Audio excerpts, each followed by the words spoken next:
Merci beaucoup à Mélodie puis à l'orchestre d'avoir préparé ces chants pour le déjeuner et de les avoir chantés de nouveau ce matin. Merci beaucoup. C'est l'action de grâce. Et dimanche dernier, c'était Sem qui a fait l'enseignement. Et normalement, puisque c'est mon tour maintenant, nous continuons dans la série que nous avons commencée sur le livre d'Amos. Et nous sommes rendus au chapitre 2, verset 3. Et c'est un chapitre un petit peu particulier à étudier ou à lire à l'occasion de l'action de grâce. Mais je crois que nous pouvons faire le lien entre l'action de grâce et ce chapitre d'Amos, chapitre 1, Amos chapitre 1, à partir du verset 3.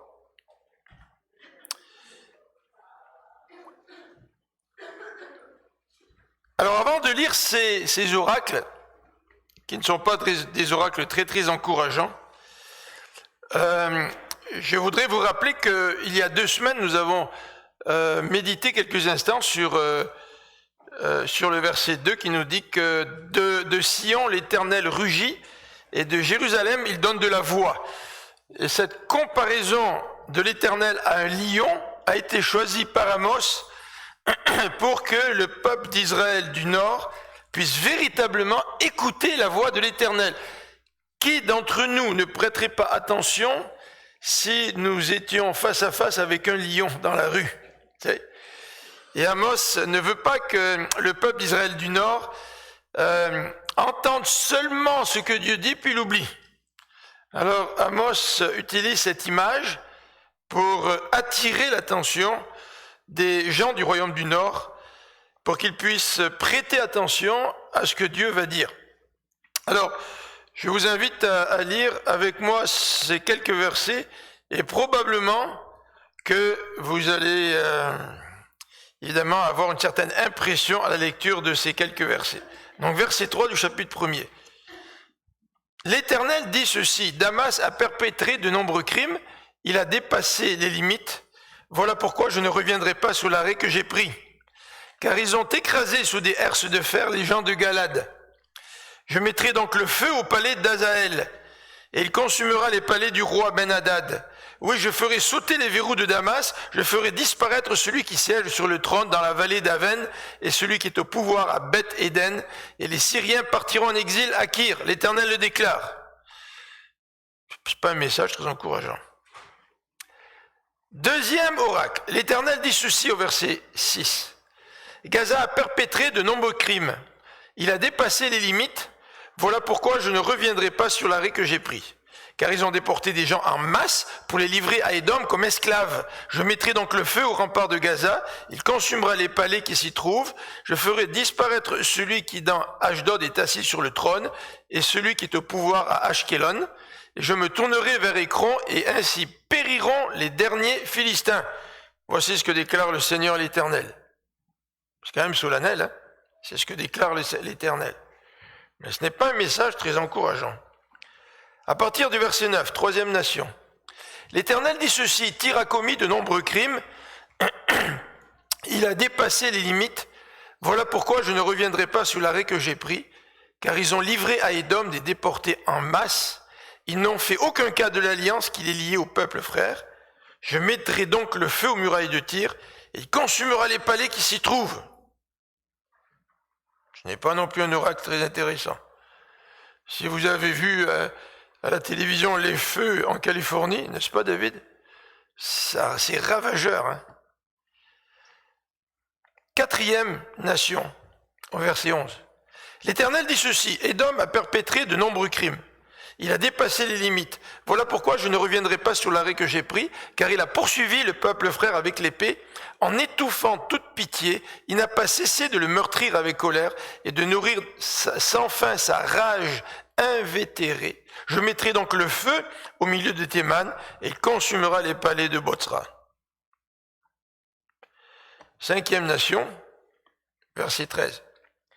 L'Éternel dit ceci: Les Ammonites ont perpétré de nombreux crimes. Ils ont dépassé les limites. Voilà pourquoi je ne reviendrai pas sur l'arrêt que j'ai pris. parce qu'ils ont ouvert le ventre des femmes qui étaient enceintes en Galade, en recherchant à agrandir leur territoire. J'incendierai les remparts de Rabat, alors le feu consumera les palais qui s'y trouvent, au bruit des cris de guerre, un jour de combat dans la tempête, un jour d'ouragan. Leur roi s'en ira en exil avec tous ses ministres, l'Éternel le déclare. 6e nation, chapitre 2, versets 1 à 3. L'Éternel dit ceci: Moab a perpétré de nombreux crimes, il a dépassé les limites. Voilà pourquoi je ne reviendrai pas sur l'arrêt que j'ai pris, car ce peuple a brûlé les os du roi d'Édom pour les réduire en chaux.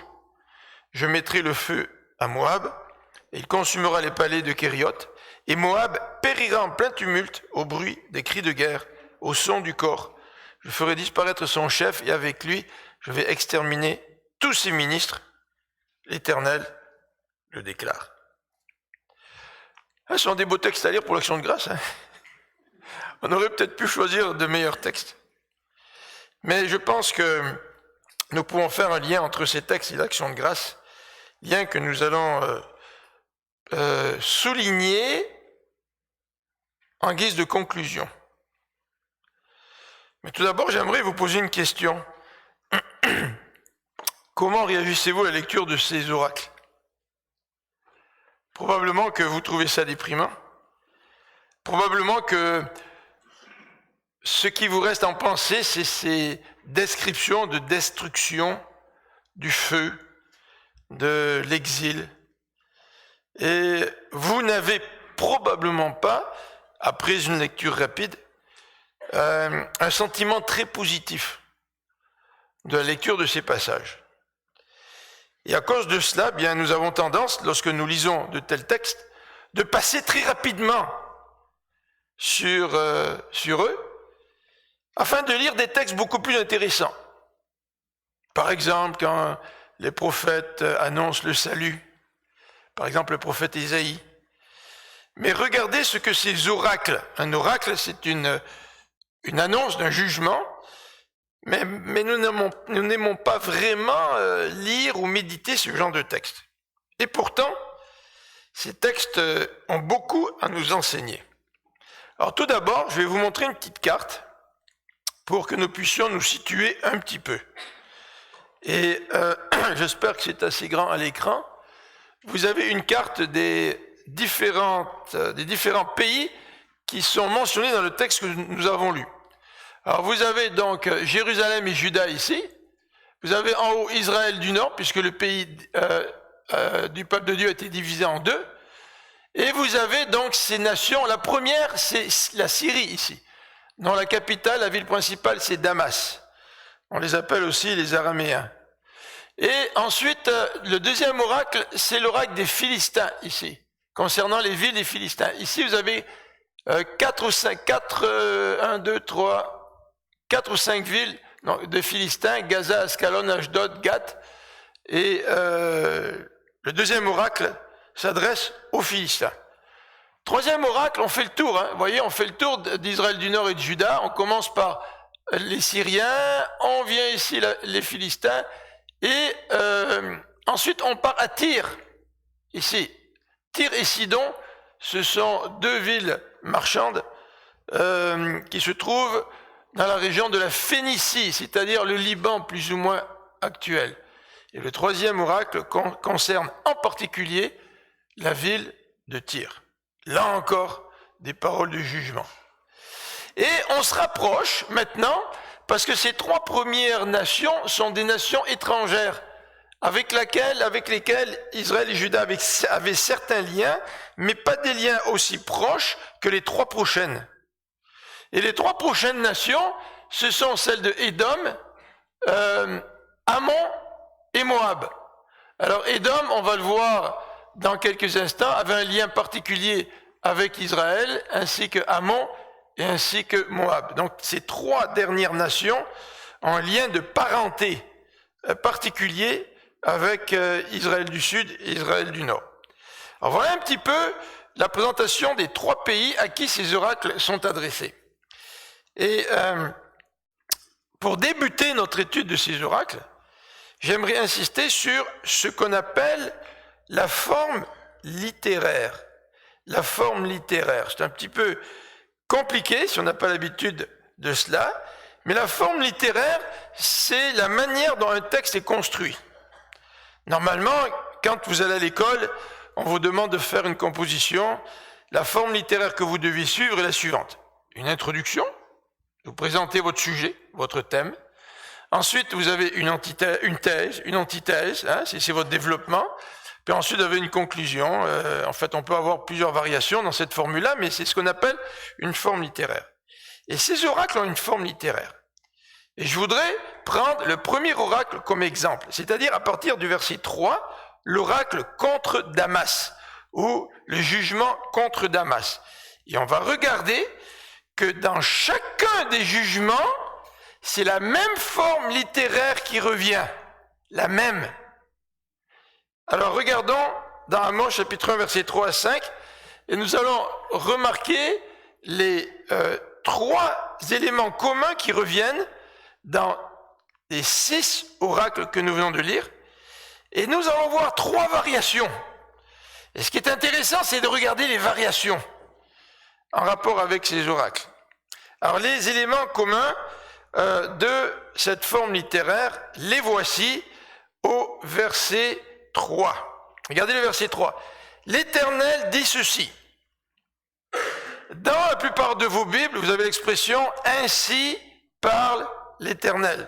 Vous vous rappelez cette expression avec laquelle nous sommes habitués si vous avez lu la Bible depuis des années, dans vos versions que vous utilisez en étant plus jeune, vous avez cette expression « Ainsi parle l'Éternel ». Donc ça c'est important, c'est solennel, c'est Dieu qui parle. Et à chaque oracle, pour chaque nation, c'est Dieu qui parle. Dieu se préoccupe des nations, quelles qu'elles soient. Et ça, c'est intéressant de nous rappeler cela, parce qu'aujourd'hui, dans l'histoire contemporaine de notre monde, nous voyons beaucoup d'événements qui se déroulent, et nous sommes parfois troublés, mais nous pouvons nous rappeler que Dieu se préoccupe de toutes les nations. Et qu'un jour ou l'autre, toutes les nations ont des comptes à rendre à Dieu. En fait, si les nations, et c'est la même chose pour les individus, si nous n'avions aucun compte à rendre à Dieu, il n'y aurait pas de justice. Ça voudrait dire que tu peux agir comme bon te semble, les nations peuvent faire ce qu'elles veulent, elles peuvent écraser ou persécuter ou faire du mal à leurs voisins. Si Dieu n'existe pas, il n'y a pas de justice. Parce que tu fais le mal que tu veux, tu persécutes qui tu veux, tu mets à mort qui tu veux, il n'y a personne qui est au-dessus de toi et qui va te demander des comptes. Donc si vous ne croyez pas à l'existence de Dieu, vous ne devez pas non plus croire à la justice. Parce qu'en fait, dans notre bas monde, c'est surtout et souvent le plus fort qui l'emporte sur le plus faible. Mais dans la Bible nous dit que Dieu parle à ces nations, en tout cas dans le texte qui est devant nous, et qu'à un moment donné, toutes les nations du monde auront des comptes à rendre à Dieu. Alors ça, c'est le premier élément. La formule de l'oracle, la formule du messager. Amos commence à parler en disant « Ainsi parle l'Éternel ». Ce n'est pas moi qui parle, c'est Dieu qui parle. Et je vous rapporte les paroles de Dieu. Deuxième élément qui revient dans ce texte, toujours au verset 3. Alors dans ma version, il est dit « Damas a perpétré de nombreux crimes, il a dépassé les limites ». Dieu établit des limites. Et à un moment donné, dans le mal qu'il commet, l'être humain ou les nations dépassent les limites que Dieu a établies. Et quand une nation ou un être humain dépasse les limites, Dieu intervient. Et dans vos Bibles, vous avez marqué, dans les autres versions, à cause de 3 crimes, c'est ça? Et même de 4. Qu'est-ce que ça veut dire, cette expression, à cause de 3 crimes et même de 4? Ça veut dire que les nations ont commis donc ces crimes, mais ils en ont commis davantage qui ont fait qu'ils ont dépassé cette limite que Dieu a établie. C'est la raison pour laquelle, dans ma version, il est marqué « Damas a perpétré de nombreux crimes, il a dépassé la limite ». Vous savez, les êtres humains pensent qu'il n'y a pas de limite et qu'ils peuvent faire ce qu'ils veulent. Il n'y a aucune limite. Et s'il n'y a pas de Dieu, comme je viens de le souligner, il n'y aura pas de justice. À chaque fois que l'être humain ou les nations dépassent les limites. Alors ça revient pour toutes les nations, la description que nous venons de lire, à cause de 3 et même 4 crimes. Donc toutes ces 6 nations ont dépassé les limites. Troisième élément qui revient et qui est commun à tous ces oracles, c'est la réponse divine. À cause de cela, parce que il y a eu une goutte qui a fait déborder le vase aux yeux de Dieu, là. À cause de cela, eh bien, ma réponse est la suivante. Je ne révoquerai pas mon arrêt. Ça veut dire que Dieu ne va pas changer d'idée. Vous savez, Dieu, il est comme un juge qui doit condamner, et le juge ne change pas d'idée, il applique la loi. Et face à Dieu, ne nous surprenons pas si Dieu ne change pas d'idée, après que l'être humain ou les nations aient dépassé les limites acceptables aux yeux de Dieu. Alors donc voilà les 3 éléments communs que nous retrouvons dans tous ces oracles. Alors on pourrait les prendre tous un après l'autre et vous allez voir que ces 3 éléments reviennent. Ainsi par l'Éternel, à cause de 3 crimes et même 4, je ne révoquerai pas mon arrêt. Maintenant, il y a des éléments qui varient dans ces 3 oracles. Le premier élément qui varie, c'est la description du crime. Chacune de ces nations ont commis des crimes différents. Certains ressemblent à d'autres crimes, mais de manière générale, la description du crime, on pourrait le traduire aussi de la révolte, ou la description de la rébellion, parce que le crime des nations, le comportement méchant des nations, c'est une révolte contre Dieu, c'est une rébellion contre Dieu. Donc ce sont un petit peu les synonymes qu'on pourrait utiliser pour traduire ce mot crime. Donc chacune des nations est coupable de son propre crime, et à cause de cela, le deuxième élément qui varie, c'est le suivant, c'est la punition de Dieu. À chaque crime, Dieu formule une punition. Alors encore une fois, si vous croyez que Dieu n'existe pas, eh bien aucune nation, aucun être humain ne sera puni. Donc dans ces cas-là, il n'y a pas de justice. Mais dans ces cas-là, pourquoi nous, en tant qu'êtres humains, nous avons tellement cette soif de justice en nous? La Bible nous dit que nous avons été créés à l'image de Dieu, et comme Dieu c'est un Dieu juste, nous aussi nous avons soif de justice. Mais si Dieu n'existe pas, il n'y a aucun moyen d'avoir la justice dans ce bas monde. En fait, tu meurs, après c'est fini. Alors tu peux faire tout ce que tu veux, il n'y a pas de limite. Et à la fin, vous avez un deuxième élément, troisième élément, qui varie, c'est la formule qui est optionnelle, par exemple au verset 5, où à la toute fin de l'oracle, ma version dit « l'Éternel le déclare », ou dans votre version, c'est marqué « dit l'Éternel ».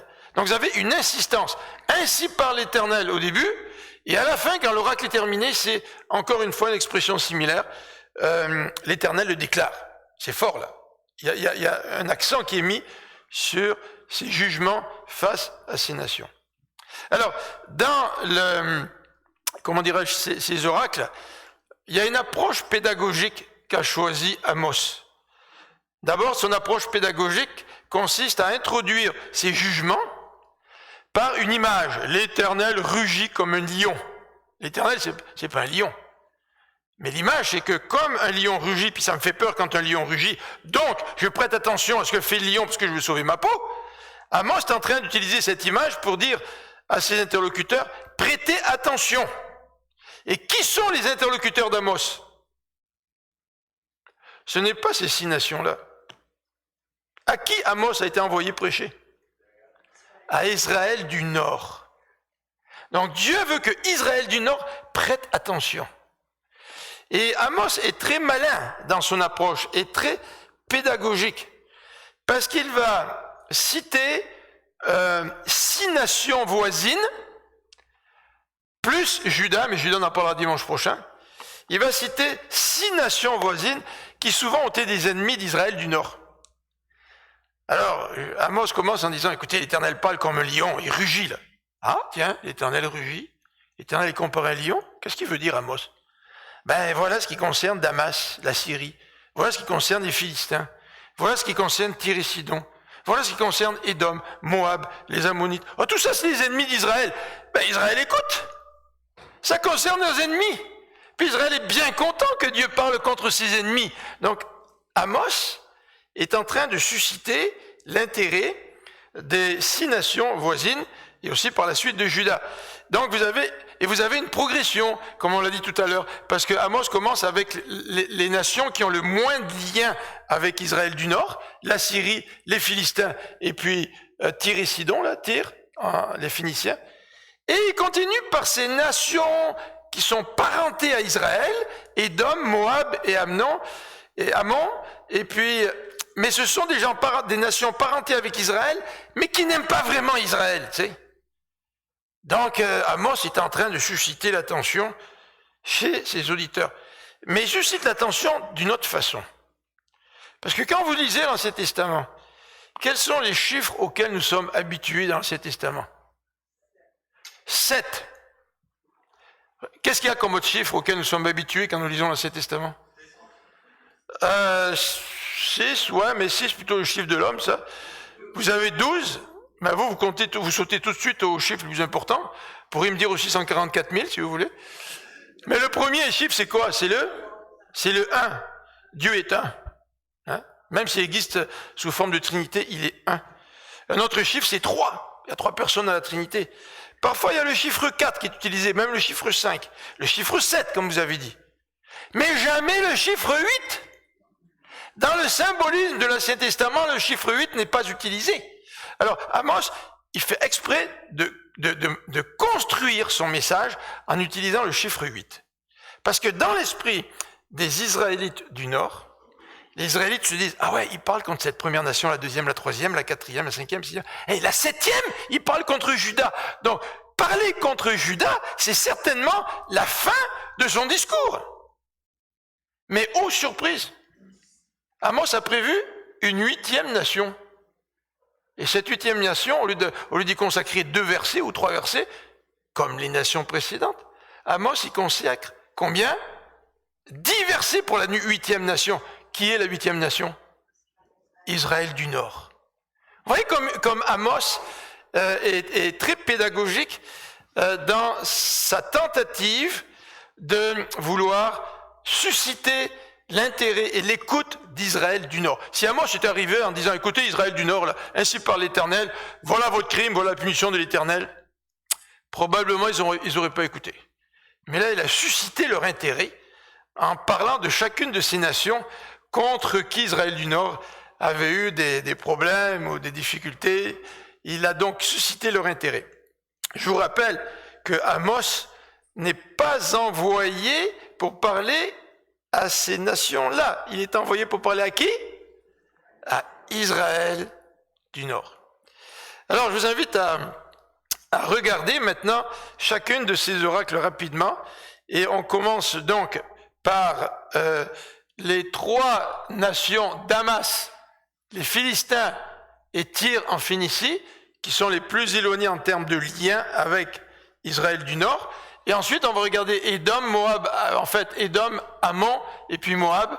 Et dimanche prochain, on verra Juda, parce que Juda, c'est celle qui est le plus près, qui a le lien le plus près avec Israël du Nord. Donc, il y a une progression dans l'approche d'Amos.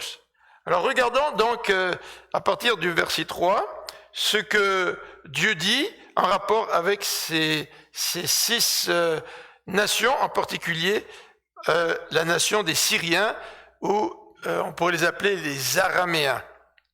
Alors, dans l'examen des 6 nations, on va suivre les mêmes éléments, d'accord? On a dit que dans chacun des oracles, il y avait des éléments communs. C'est Dieu qui parle, il y a 3 et même 4 crimes, et puis Dieu ne changera pas d'idée. Ça revient dans tous les oracles. Donc, on ne reviendra pas là-dessus. On va revenir dans chacun de ces oracles sur la description de ces gens-là, qui est cette nation. On va regarder le crime, puis on va regarder la punition. Alors, en ce qui a trait aux Syriens, ou donc aux Araméens, comme on l'a vu sur la photo précédemment, les Araméens sont dans le nord. Actuellement, c'est la Syrie, plus ou moins la Syrie. Et ces Araméens étaient formaient une genre de nation qui s'étendait assez considérablement dans le Proche-Orient ancien. Et un certain groupe d'Araméens s'était installé à Damas et dans cette région-là. Et quand on lit les rois, on voit que parfois les rois d'Israël ont maille à partir avec les Syriens. Il y a des combats. Par exemple, avec Élisée, il y a des récits qui nous décrivent les combats entre les Syriens et le peuple d'Israël. Alors, quel est le crime qu'ils ont commis, ces Syriens, ces Araméens? Quel est le crime qu'ils ont commis? Eh bien, si nous lisons au verset 3, il dit « Ils ont écrasé sous des herses de fer les gens de Galade ». Alors, si on revient en arrière, je vais essayer de revenir en arrière pour vous montrer où sont les gens de Galade. Galade, c'est toute la région à l'est du Jourdain ici. Ça s'étend assez considérablement. En fait, il y a 2 Galades dans cette région-là, mais les Syriens sont donc ici. Donc, ils ont fait des razzias ici, puis ils ont pris des habitants de Galade, et le texte nous dit, ils les ont écrasés sous des herses de fer. Alors, qu'est-ce que ça veut dire, écraser un peuple sous des herses de fer? Eh bien, la herse de fer, c'était donc un genre d'outil en fer que l'on plaçait sur le grain pour écraser le grain. Alors, quand tu utilises cette image et que tu dis que les Syriens ont écrasé les gens de Galade sous des herses de fer, ça veut dire que les Syriens ont écrasé le peuple de Galade en le contrôlant et en le faisant du mal. Alors, le premier crime, c'est quoi? C'est que les êtres humains, les hommes et les femmes, ne sont pas des objets à écraser. Et souvent, les conquérants écrasent les populations qu'ils ont vaincues. Et ça, c'était leur crime. C'était leur crime. Si vous regardez l'histoire contemporaine, vous pourrez certainement, je ne veux pas faire de politique, certainement nous citer des exemples contemporains où ce genre de choses arrive. Où des pays écrasent les populations, les autres populations. Et Dieu se soucie de cela. Et pour Dieu, c'est un crime. Et parce que c'est un crime, Dieu va amener la punition. Et au verset 4, le prophète nous dit « Je mettrai donc le feu au palais d'Azaël et consumera les palais du roi Ben-Hadad. » Donc c'est le père et le fils. Donc Dieu attaque directement la dynastie des Syriens. Et il dit « Je ferai sauter les verrous de Damas », c'est-à-dire que Damas va être prise. « Je ferai disparaître celui qui siège sur le trône », donc c'est une attaque à la dynastie.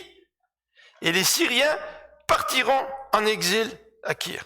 Voilà la punition de Dieu sur ce peuple-là. Alors évidemment, qui sont les destinataires, qui sont les auditeurs de ça? Israël du Nord. Israël du Nord se dit, c'est fantastique. Seigneur, il peut les punir, les Syriens. De toute façon, ils nous ont causé pas mal de problèmes dans notre histoire. C'est une bonne chose. Hein? Alors Amos continue. Deuxième peuple, les Philistins. Au chapitre 1er, versets 6 à 8. Les Philistins. Alors encore une fois, les éléments qui reviennent, l'Éternel dit, ils ont dépassé les limites, 3 crimes jusqu'à 4 crimes, je ne reviendrai pas sur mon arrêt. Et quand on écoute notre ami Amos, eh bien on peut se poser la question, qui sont les Philistins? Alors je ne veux pas faire tout un historique sur cette population qui sont venus du nord et qui se sont installés le long de la côte, comme on a vu tout à l'heure sur la carte, mais depuis des années, les Philistins sont des ennemis d'Israël. En fait, depuis la conquête, les Philistins étaient là. Et le livre des Juges nous parle des Philistins et des conflits avec les Philistins. Les livres de Samuel nous parlent des Philistins. Le livre des Rois aussi nous parle des Philistins. Vous connaissez toute l'histoire de David qui a battu Goliath, qui était donc un Philistin. Donc, quel est le crime de ces Philistins? Eh bien, le voici qui nous est décrit à la fin du verset 6. Ils ont déporté des gens en masse pour les livrer à Édom comme esclaves.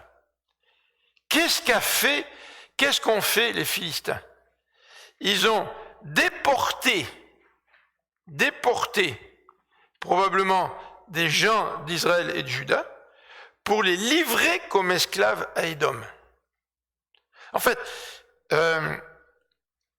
vous savez que dans l'histoire de l'esclavage aux États-Unis, on a tenté de justifier l'esclavage en utilisant la Bible. Mais il me semble que ces gens-là n'ont peut-être pas très bien lu ce que la Bible dit. Parce que dans ce passage ici, il est très clairement reproché aux Philistins d'avoir vendu à Édom des gens comme esclaves.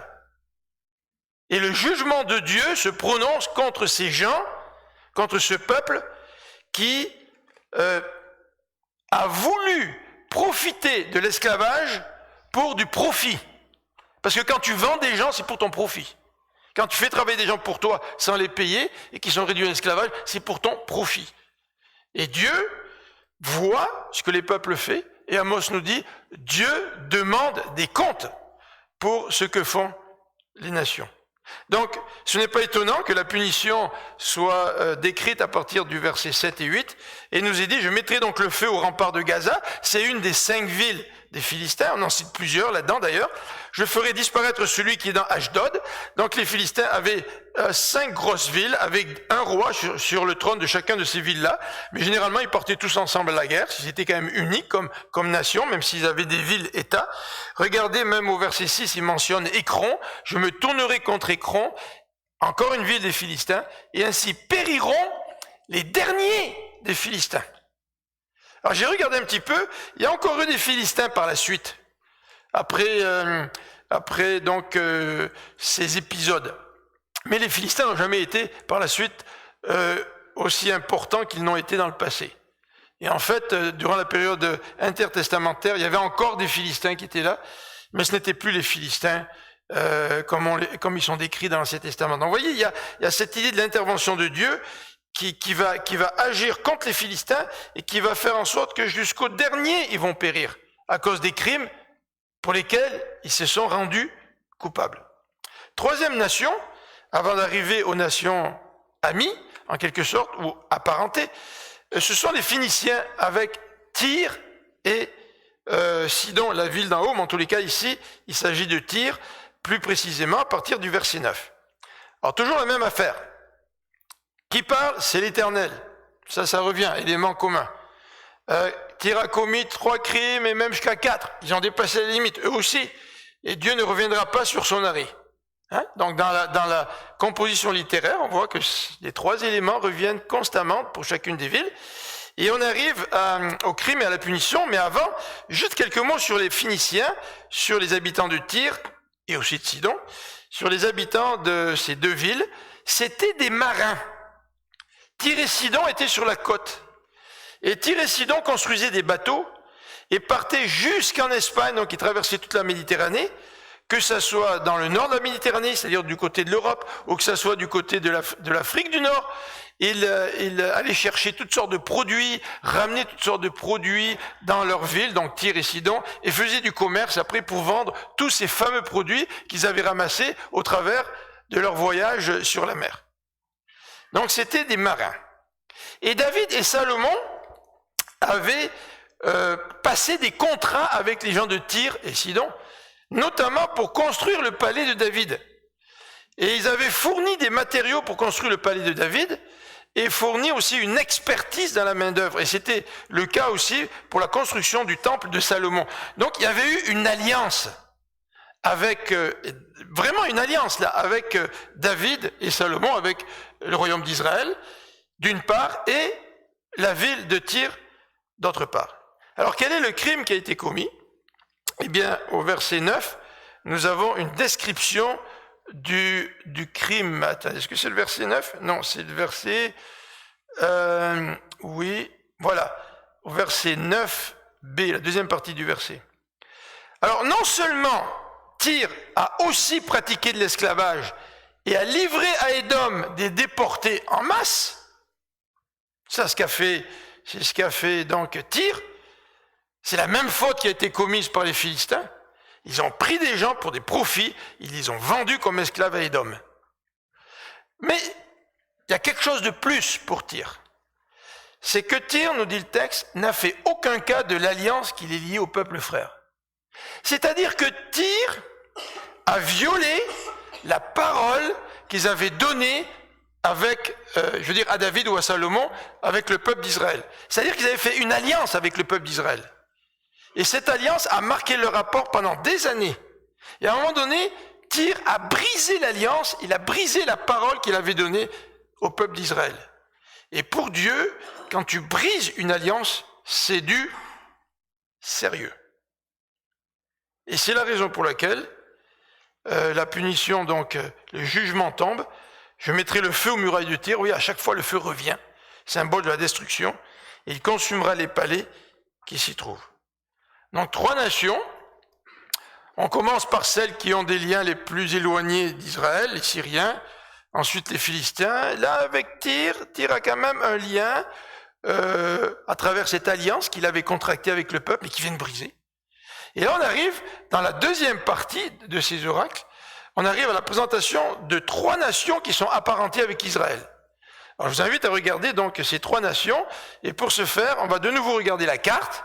Vous voyez donc, la première nation, c'est les Araméens ici, les Syriens autour de Damas. Ensuite, ça a été les Philistins le long de la côte ici, donc près de l'Égypte. Et vous avez les Phéniciens ici, c'est le Liban actuel, avec la ville de Tyr, contre qui Amos a prononcé son oracle. Et maintenant, on va parler d'Édom. Vous voyez, Édom qui est au sud ici, là, au sud-est de Juda. Ensuite, on va passer à Ammon et on va terminer avec Moab. Alors, regardez un petit peu quels sont leurs crimes et qu'est-ce que Dieu a à dire face à leurs agissements.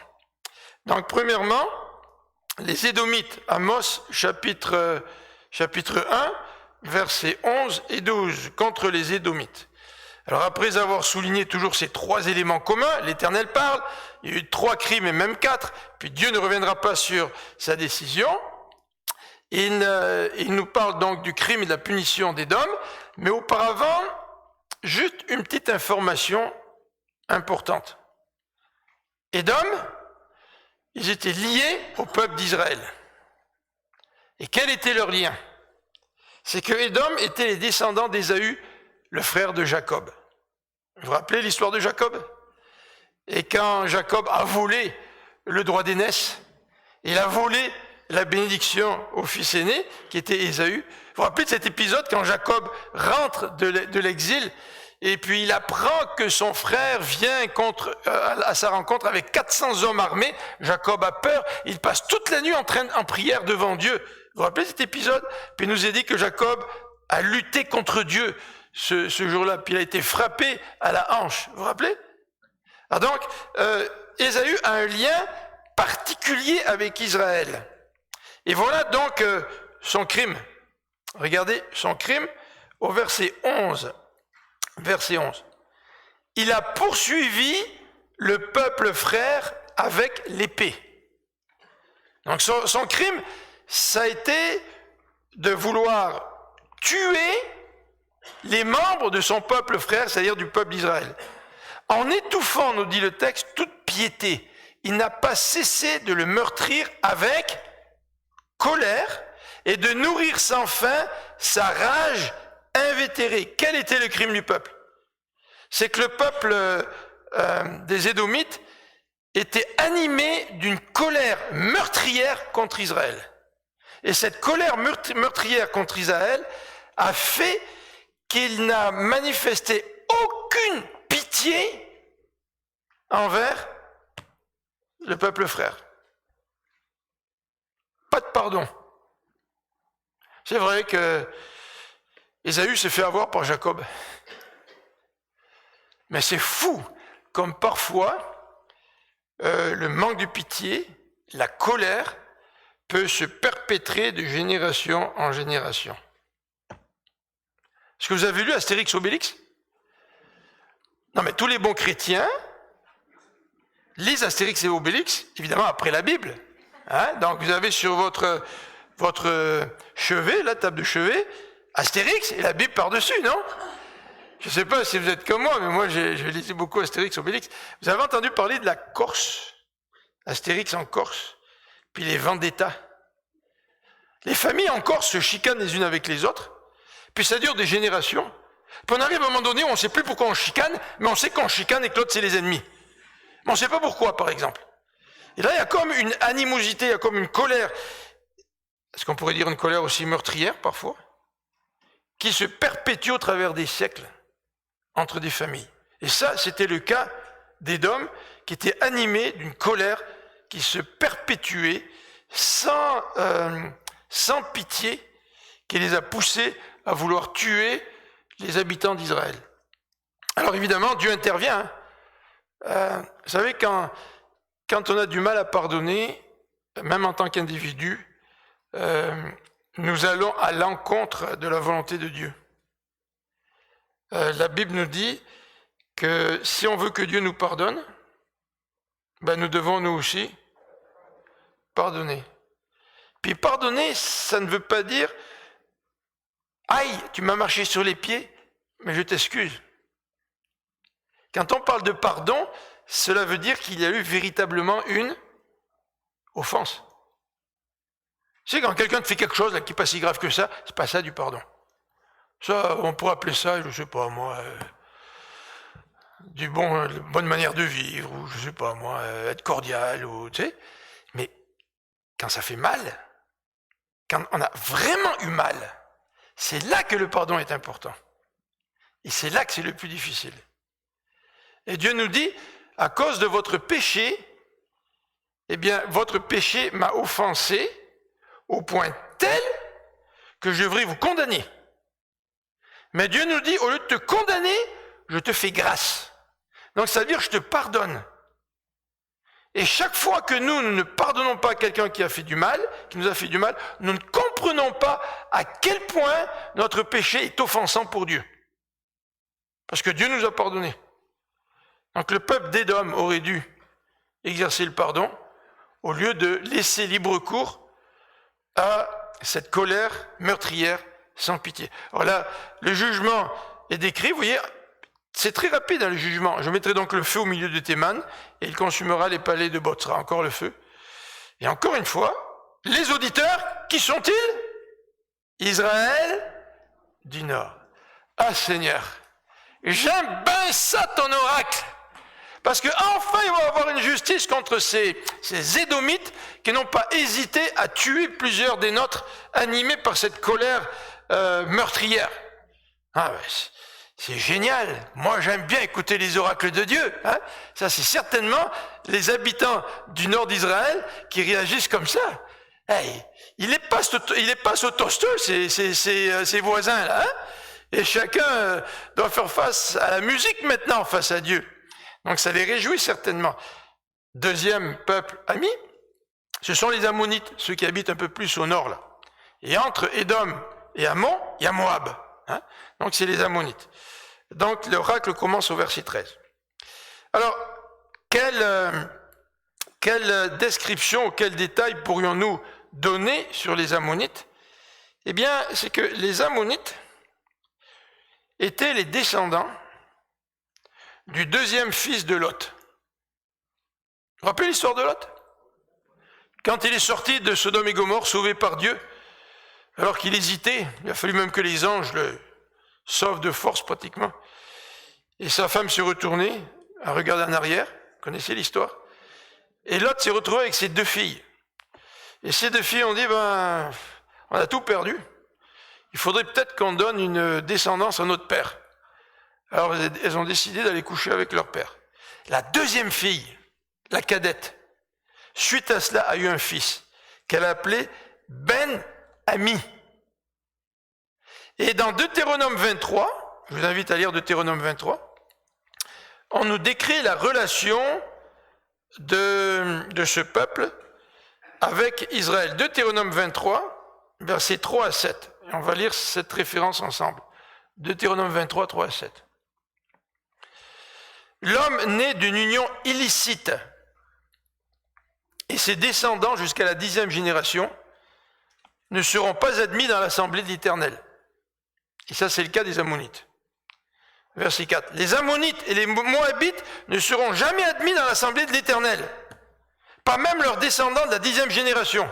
Ça, c'est la règle. Mais dans sa grâce, Dieu, comment dirais-je, peut changer les choses. Vous connaissez l'histoire de Ruth? Ruth, c'était une Moabite. Et Ruth, par sa foi, a été incorporée au peuple d'Israël au point tel qu'elle est devenue une ancêtre du roi David. Je veux dire, comme descendance, David, il n'a pas une descendance très très pure, si on considère ça de ce côté-là. Alors, les Ammonites et les Moabites ne seront jamais admis dans l'assemblée d'Éternel, pas même leurs descendants de la 10e génération. En effet, lorsque vous êtes sortis d'Égypte, ils ne sont pas venus vous accueillir sur votre route avec du pain et de l'eau. Au contraire, ils ont soudoyé contre vous Balaam, fils de Béor, ils l'ont fait venir de Pétor en Mésopotamie pour vous maudire. En Mésopotamie pour vous maudire. Mais l'Éternel, votre Dieu, a refusé d'écouter Balaam, et il a changé pour vous la malédiction en bénédiction, car l'Éternel, votre Dieu, vous aime, et tant que vous vivrez, vous ne conclurez pas de traité de paix et d'amitié avec eux. Quelque chose, hein? En fait, il y a aussi des détails concernant les Édomites au verset 8. Vous ne considérerez pas les Édomites comme abominables, car c'est un peuple frère. Alors, voyez-vous, les Édomites, les Juifs devaient avoir une bonne relation avec les Édomites, même les Égyptiens, parce qu'ils ont été esclaves chez eux, mais pas les Ammonites. Et le texte d'Amos nous décrit quel est le crime et quelle est la punition qui leur est réservée. Donc le crime, au verset 13, nous est décrit, le crime nous est décrit au verset 13. Donc qu'est-ce qu'ils ont fait? Les Ammonites ont perpétré de nombreux crimes. Ils ont dépassé les limites, voilà pourquoi je ne reviendrai pas sur l'arrêt que j'ai pris, parce qu'ils ont ouvert le ventre des femmes qui étaient enceintes en Galade en recherchant à agrandir leur territoire. Quel est leur crime?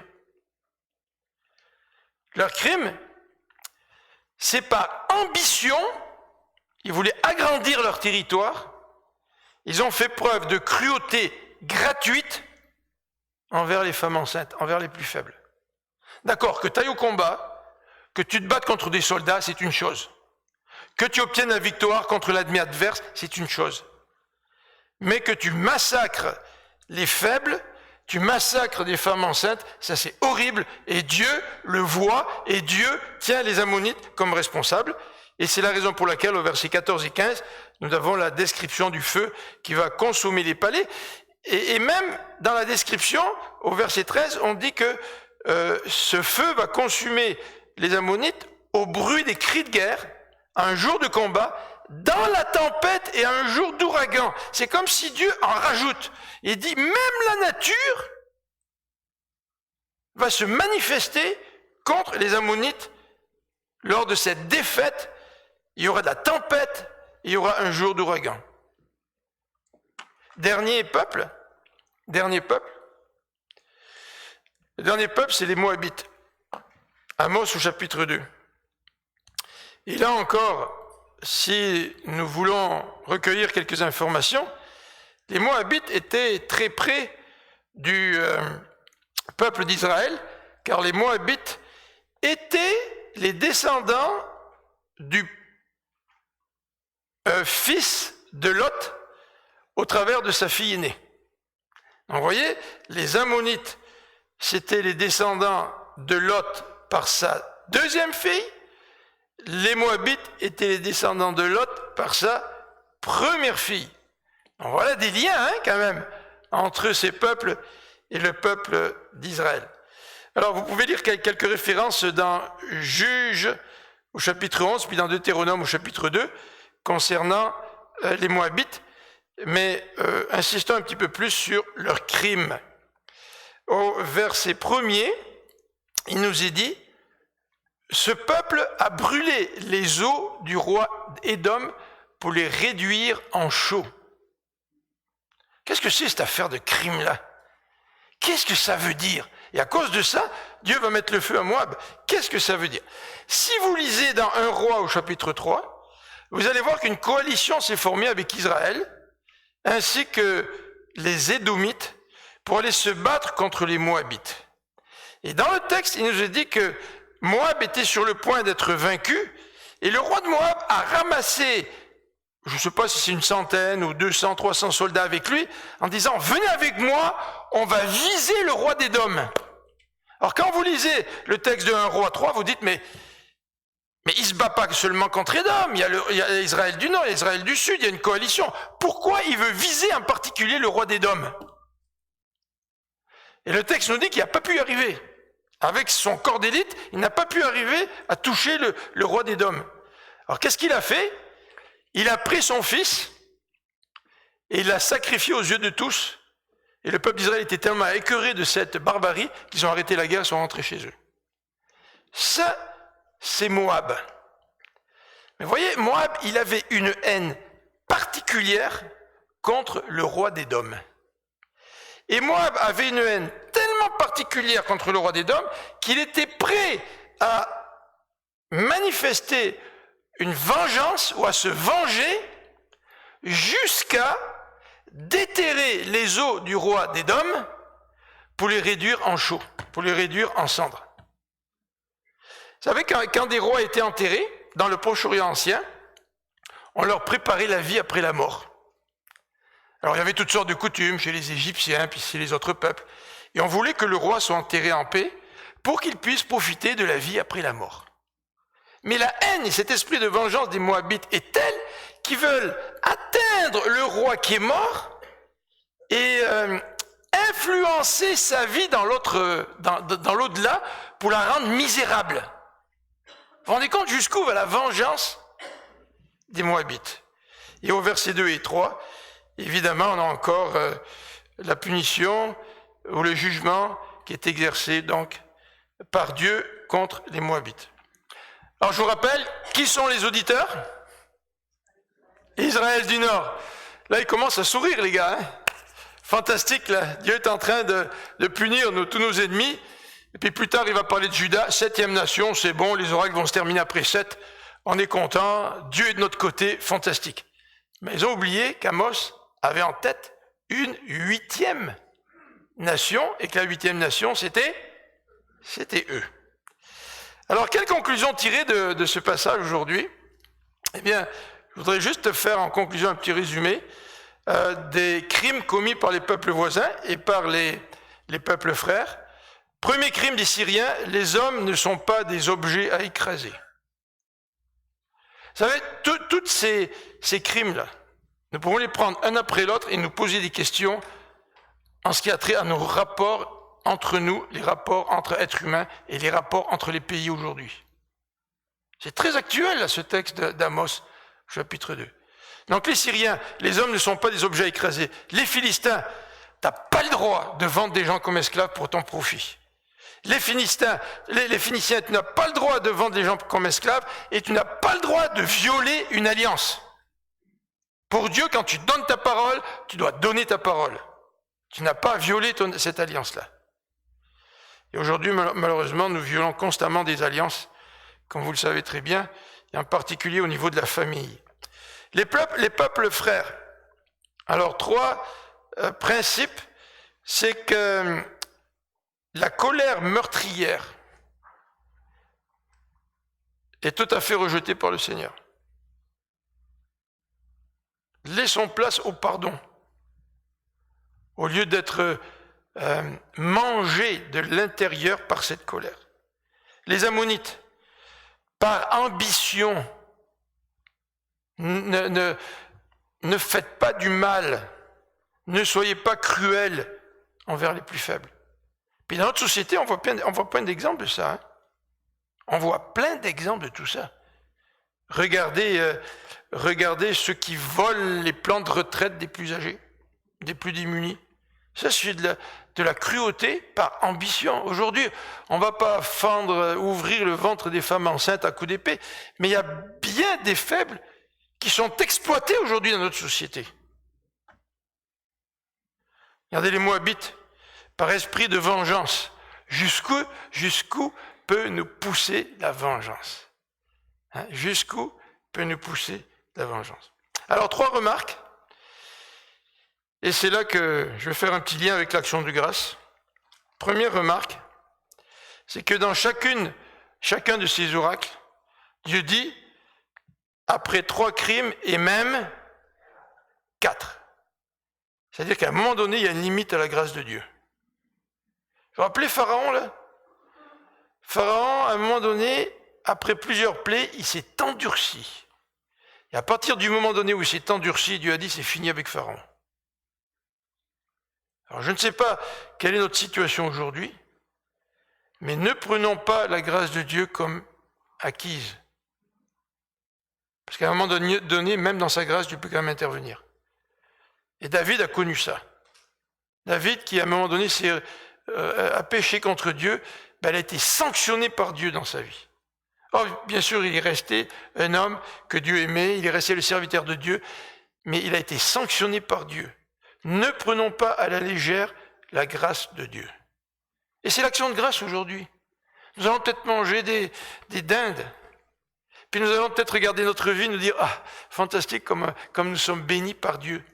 Oui, mais est-ce qu'il n'y a pas dans notre vie des domaines dans lesquels nous ne sommes pas fidèles à Dieu? Et que nous appuyons tellement sur les bonnes choses que Dieu nous donne que nous négligeons ces domaines dans lesquels nous péchons contre Dieu. Puis nous avons besoin, tout en croyant à la grâce de Dieu, de venir à Dieu pour qu'il nous pardonne et lui demander qu'il nous accorde la victoire dans ces luttes qui peuvent être les nôtres. Deuxième remarque, le jugement de Jésus-Christ est une réalité. Il y a des gens qui disent « Jésus, dans le Nouveau Testament, c'est le Dieu d'amour. Dieu, dans l'Ancien Testament, c'est Dieu de colère. » Mais vous savez que Jésus a parlé bien plus sur le jugement que tout autre auteur du Nouveau Testament. Et qu'un jour, Jésus va juger les nations. Un jour, Jésus va juger toute action des êtres humains. Et comme je l'ai dit tout à l'heure, si Dieu ne juge pas, il n'y a pas de justice. Et rappelons-nous que si nous avons ce besoin inné de justice à l'intérieur de nous, c'est parce que nous sommes créés à l'image de Dieu et que Dieu est un Dieu juste. C'est pour ça que nous aspirons à la justice. Mais à cause du péché, nous faisons des entorses à la justice, en particulier lorsque la justice touche les autres. Mais quand nous sommes l'objet d'injustice, là nous avons toute une sensibilité face à la justice et à l'injustice. Et le Nouveau Testament nous dit que tout être humain est l'objet de la colère de Dieu, tous, à cause de notre péché, tous. Il n'y a pas une personne dans cette église qui pourrait se présenter devant Dieu en disant « Seigneur, moi ma vie est bonne, tu peux m'accepter, c'est pas vrai. » Nous sommes tous des coupables devant Dieu. Et en lisant ces oracles, ces jugements envers les 6 nations, je me souviens que dans le Nouveau Testament, Dieu nous dit que nous pouvons échapper à la colère de Dieu. Et que nous pouvons échapper à la colère de Dieu par la repentance. D'ailleurs, c'était les messages des prophètes, repentez-vous. Qui sait si Dieu ne va pas faire grâce? Mais le Nouveau Testament nous dit que nous pouvons nous repentir de nos péchés et que nous pouvons croire en Jésus qui a subi à notre place sur la croix notre condamnation. Nous pouvons échapper à ce jugement de Dieu par la repentance et par la foi en Jésus-Christ. Ça, c'est le message principal de cette période d'action de grâce. Et j'espère que votre cœur est rempli de joie en pensant à votre salut, à ce que Dieu a fait pour vous. Mon péché aux yeux de Dieu, il est aussi pire que les péchés de ces 6 nations-là. Ne lisons pas ces 6 nations, le texte des oracles, en prenant du recul et en considérant ces nations-là comme étant des nations perverses. Alors que moi, je ne le suis pas. Il n'y a rien de plus faux que ça. Aux yeux de Dieu, je suis pécheur, je suis tout aussi coupable que ceux qui commettent d'autres crimes que moi je n'ai jamais commis. Et j'ai besoin de la grâce de Dieu pour être pardonné. Alors je voudrais que nous puissions nous lever. Les musiciens vont venir sur l'estrade, on va chanter un petit chant assez court pour nous rappeler que la reconnaissance envers Dieu est un appel qui s'adresse à nous en particulier aujourd'hui à l'occasion de l'action de grâce.